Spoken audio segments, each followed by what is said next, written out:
안녕하세요. 3월 11일 주식 정리해드리는 주정남. 오늘도 시장 정리부터 먼저 시작해보도록 하겠습니다. 일단 들어가기 전 구독과 좋아요 한 번씩만 눌러주시고요. 정확히 어떤 상황인지 현재 하나씩 살펴보도록 하자면 어제 미국 증시는 많이 빠졌습니다. 왜 그러냐면 트럼프가 인터뷰를 했는데 폭스에서 정확히 뭐라고 했다?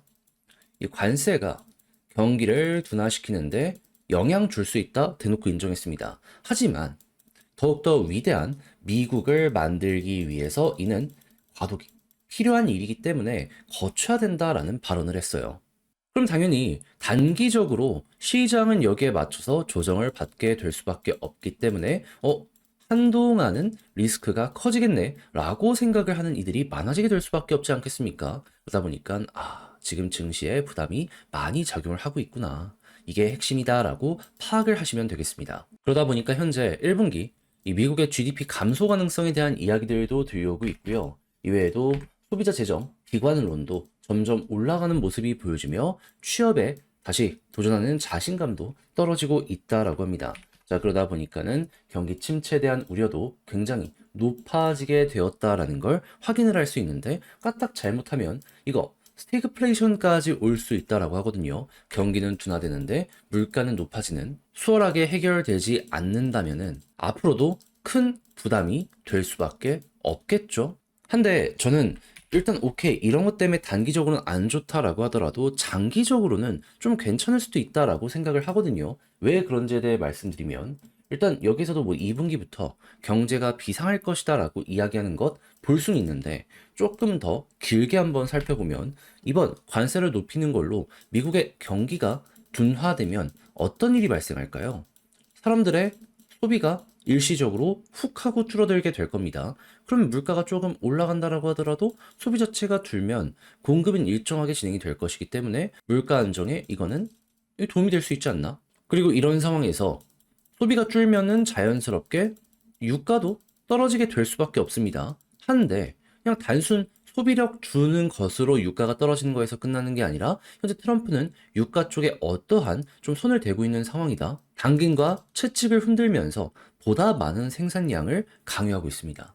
그때 보여줬던 최근 뉴스는 뭐다? 이란의 해외 원유 판매 금지시키는 거. 그러니까 이란이 뺏기는 점유율을 지금 기업이랑 오펙 너희가 가져가 트럼프가 당근을 흔들면서 증산을 요구하고 있는 거잖아요. 그래서 실제로 효과가 있는 상황이고 그러면 야 이거 유가는 더욱더 많이 빠지면 처음에 얘기 나왔던 4에서 50불 밴드 가는 것 아닌가 생각을 할 수 있는 거고 그럼 요게 물가의 가장 기본이 되는 에너지 중에 하나이기 때문에 야 이거는 인플레가 잡히는데 또 한 번 도움이 될 수가 있겠구나. 그리고 미국 정부 차원에서 재정 지출도 열심히 줄이는 모습이 보여지고 있어가지고 이러한 흐름이 단기적으로는 악재라고 하더라도 중장기적으로는 호재로 바뀔 수 있는 부분 나타나고 있다 정도로 알아두시면 될 것 같습니다. 하다 보니까 오히려 이런 상황 속에서 시카고 상품 거래소 기준으로 금리 인하 확률이 어떻게 되었는지 보면 일단 이 6월까지 한 번, 12월까지 두 번, 이게 원래 중론이었는데,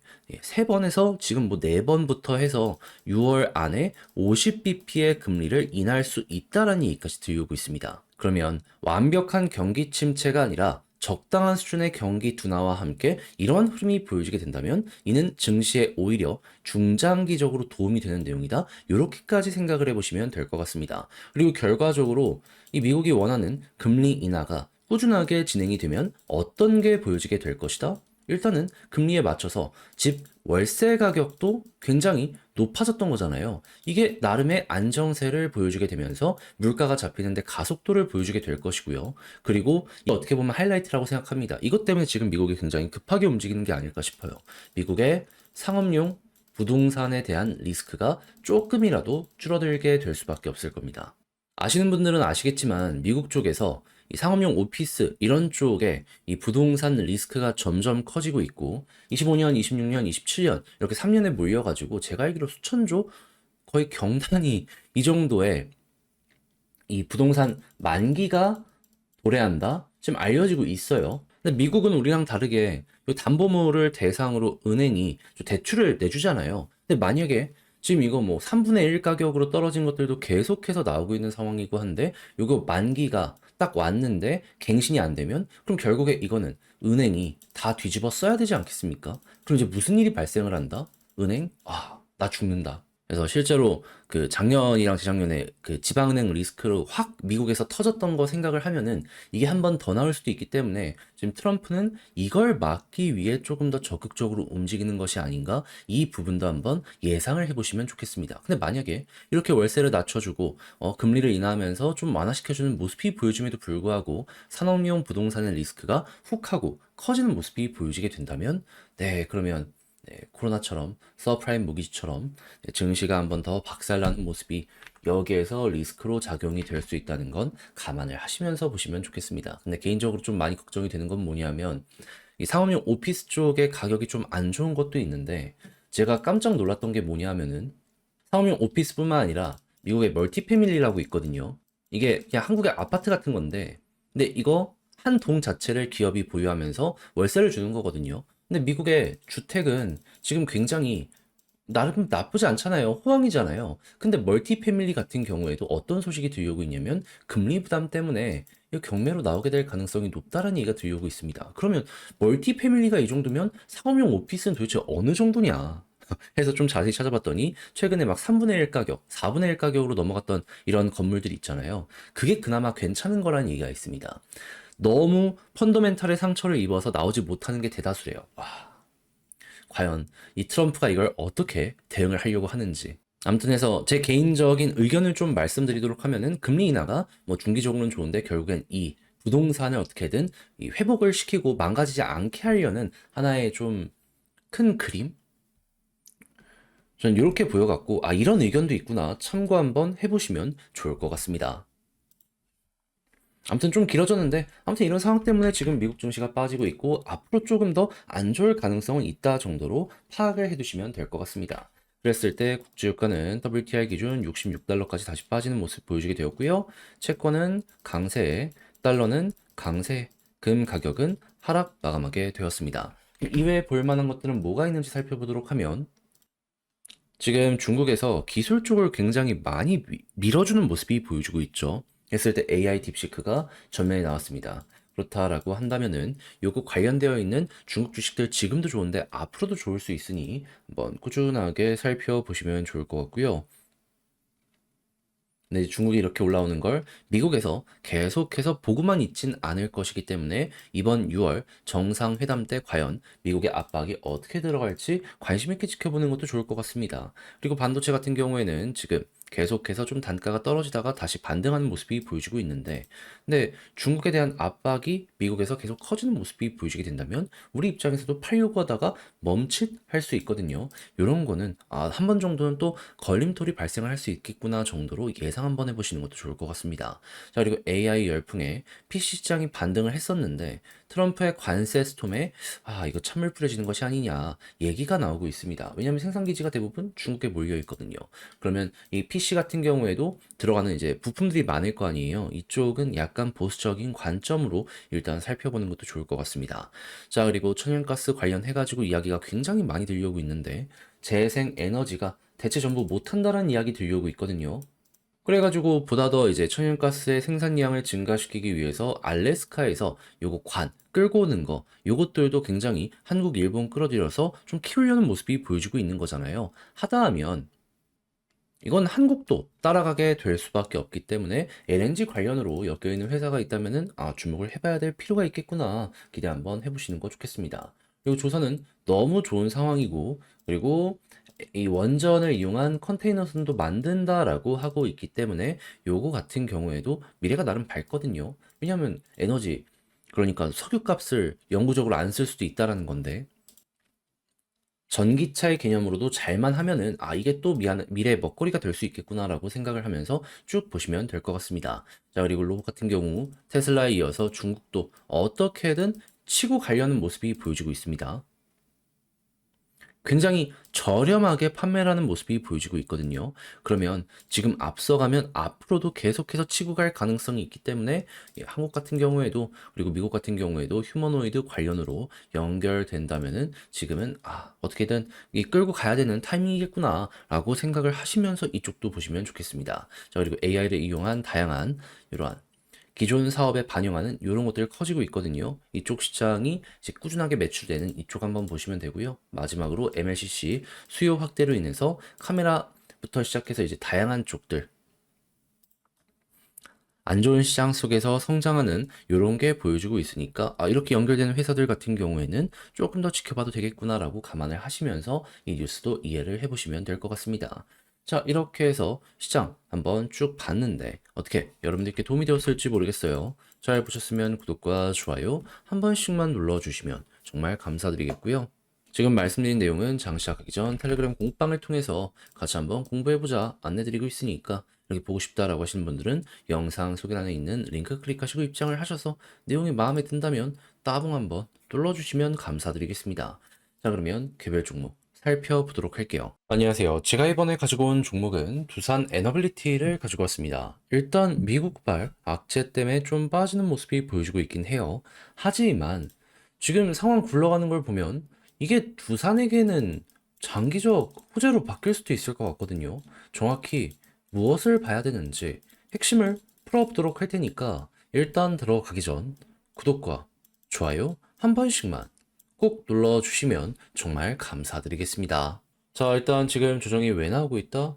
이 트럼프가 관세를 어떻게든 매기겠다라고 이야기를 하며 약간의 경기 침체는 감수하겠다라고 발표를 했잖아요. 그것 때문에 조정이 나오고 있습니다. 그럼 이제 각 국가 관세 전쟁이 앞으로 계속될 수밖에 없을 것이다라고 생각을 할 수 있는데 여기서 지금 가장 치열하게 다투고 있는 지역은 어디냐면 캐나다입니다. 근데 캐나다에서 어떤 소식이 들려오게 되었냐면 지금 미국 쪽으로 가는 뭐 농수산물 이런 것에 대한 관세 이야기들도 들려오고 있지만은 지금 캐나다에서 미국으로 전기 수출도 어마어마하게 많이 하고 있거든요. 여기에 요금 할증은 물론이거니와 아예 끊을 수도 있다라고 하면서 미국과의 긴장감을 고조시키는 모습이 보여지고 있습니다. 그러다 보니까 대놓고 얘기하는 거죠. 우리 전기 쓰는 서민들 인당 못해도 월에 10만 원 이상씩은 더욱더 돈을 많이 내야 될 수도 있다. 근데 이거 다 누구 때문이다? 트럼프 때문이다. 트럼프 대놓고 얘기하고 있잖아요. 이거 감수하겠다고. 그렇다라고 한다면은 이에 대한 격돌은 더욱더 심해지게 될 수밖에 없지 않겠습니까? 근데 트럼프 맞고만 있을까요? 관세도 매기겠지만은 미국 내에서 이를 해결하기 위한 움직임도 보여주게 될 수밖에 없겠죠. 그랬을 때 당연히 어떤 쪽에서 주목도가 높아지게 될까요? 당연히 발전되어 있는 이런 것들, 시설들, 여기에 대한 주목도가 높아지게 되겠죠. 했을 때 지금 천연가스 관련으로도 이야기가 엄청나게 많이 나오며 알래스카 이쪽에 대한 기대감 높아지고 있잖아요. 거기다가 원전 쪽으로도 이야기가 굉장히 많이 들려오고 있고요. 풍력은 조금 떨어졌더라도 태양광 쪽 같은 경우에는 뭐 극찬까진 아니어도 나쁘지 않다. 좋은 에너지원이었다라고 이야기한 거 볼 수가 있습니다. 그렇다라고 한다면은 태양광은 두산이 아니라고 하더라도 원전 같은 경우에는 두산이 주기기 제작해서 납품하는 이러한 거하고 있거든요. 수주받을 수 있을 것이고 가스 같은 경우에도 이제 가스 터빈을 만들 수 있는 기업들이 주목을 받을 수밖에 없는데 G, 지멘스 그 이외에도 뭐 히타치나 이런 쪽이 있는데 여기에 이제 두산이 끼어들게 된 거거든요. 근데 이런 쪽들은 이 가스터빈을 받기 위해서는 3년 이상을 기다려야 된다라고 합니다. 근데 때마침 두산이 생산 캐파를 비워놓은 상황이네. 그러면 지금 중동에서 들어오는 것처럼 그 이외 지역에서도 많이 들어온다라고 했을 때 이런 데에 수혜를 받게 될 수가 있겠죠. 그러면 당연히 주문이 많이 들어오면 들어올수록 본업이 잘 될 가능성이 높아지고 있네. 캐나다의 움직임이 어떻게 보면 우리에겐 호재로 작용을 할 수도 있겠다라고 생각을 하면서 바라볼 수 있을 것 같습니다. 그럼 이제부터 봐야 되는 건 뭐다? 당연히 앞으로도 이에 대한 흐름이 꾸준하게 이어지는지 보고 호재가 이어지게 된다면 두산은 미래가 밝을 수밖에 없겠구나. 지금도 유럽에서 주문이 계속 들어오고 있는데 앞으로 더욱더 크게 이렇게 들어올 수 있는 환경이 조성이 된다라는 것이기 때문에 그냥 계속 보여지게 되면 호재구나라고 생각을 하면서 나름 편하게 보는 것도 되게 좋을 것 같습니다. 다만 반전을 위해선 뭐가 필요하다? 수급이 들어와야 된다. 근데 지금의 계속 개인만 이걸 받아내고 있고 외국인 기관은 매도하고 있죠. 그럼 이게 조금 더 이어지게 된다면 약간의 조정이 조금 더 나올 수 있다는 건 감안을 하시면서 보셔야 될 것 같습니다.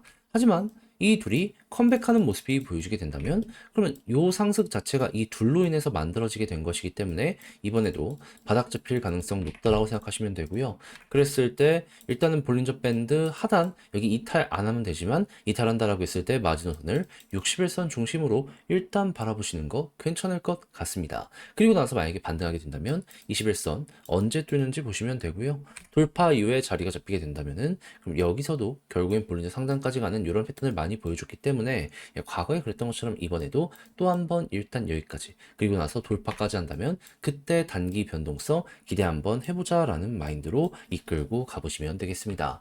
해외에서 현재 상황 뭘 보면 좋을지에 대해 총정리를 한번 해봤는데 이걸 글로 쓰면서 영상 마무리까지 한번 해보도록 하면요. 일단 관세 우려, 경기 침체에 대한 우려 때문에 조정이 나오고 있는데 근데 요것 때문에 오히려 일거리가 이 두산은 늘어날 수도 있는 상황이다. 그렇다라고 한다면은 본업이 잘 나가면 편하게 보자 했을 때 수급은 조금 아쉽긴 하지만은 컴백하게 되면은 빠르게 올라가는 환경 요거 기대 한번 해보시면 되고요. 그랬을 때 바닥은 볼린저 하단 이탈 안 하는 게 베스트며 올라간다라고 했을 땐 21선이 중요하며 돌파하면 볼린저 밴드 상단까지 쭉 이끌고 가는 식으로 보되 여기마저 돌파한다면 추세가 한번 더 나올 수 있다라고 생각을 하며 이어가시면 되겠습니다. 자, 이렇게 해서 분석 끝냈는데 어떻게 도움이 되었을지 모르겠습니다.